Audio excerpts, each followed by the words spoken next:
గోషామహల్లో ప్రజలకు ఎమ్మెల్యే రాజాసింగ్ జాగ్రత్తగా ఉండాలని సూచించారు. డబుల్ బెడ్రూమ్ ఇండ్లు దరఖాస్తుదారులకు ఫేక్ కాల్స్ చేస్తూ అజ్ఞాత వ్యక్తులు డబ్బులు డిమాండ్ చేస్తున్నారని, ఫేక్ కాల్స్కు ప్రజలు ఎవరూ స్పందించవద్దని ఆయన సూచించారు. ఇక ఈ ఫేక్ కాల్స్ను నమ్మి డబ్బులు ట్రాన్స్ఫర్ చేయొద్దన్నారు. ఫోన్ చేసిన వ్యక్తి హిందీలో మాట్లాడుతున్నారని, ఆయన తెలంగాణకు చెందిన వ్యక్తి అయితే కాదన్నారు. వారికి మన నెంబర్స్ ఎలా వెళ్ళాయనే విషయంపై పోలీసులు విచారణ జరపాలని డిమాండ్ చేస్తున్నారు. నాంపల్లి మండల్ నుంచి మేము కాల్ చేస్తున్నాము. మీరు 2BHK గురించి మీరు అప్లికేషన్ పెట్టినారు కదా, మీకు 2BHK హౌస్ శాంక్షన్ అయిపోయింది.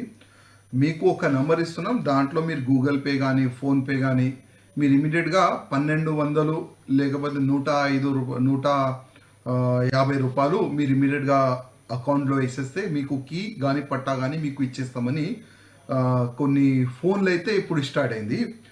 ఫోన్ నెంబర్ చెప్తా, కొద్దిగా జాగ్రత్తగా మీరు వినండి. 8235567144. అదేవిధంగా 7033884410. ఈ రెండు నంబర్ నుంచి కాల్ వస్తే దయచేసి ఆ కాల్ని రిసీవ్ చేయకండి, వస్తే కూడా బ్లాక్ చేయండి. ఎవరికైనా మరీ కాల్ వస్తే ఆ కాల్ని మీరు నమ్మకండి. అదేవిధంగా నాంపల్లి మండల్ నుంచి ఈ నంబర్లు కానీ ఎట్లా బయట లీక్ అయింది. ఇప్పుడు ఫోన్ చేసే వ్యక్తి అయితే ఆయన హిందీలోనే మాట్లాడుతుండు, తెలుగులో మాట్లాడుతుంటే ఇక్కడ మన తెలంగాణ స్టేట్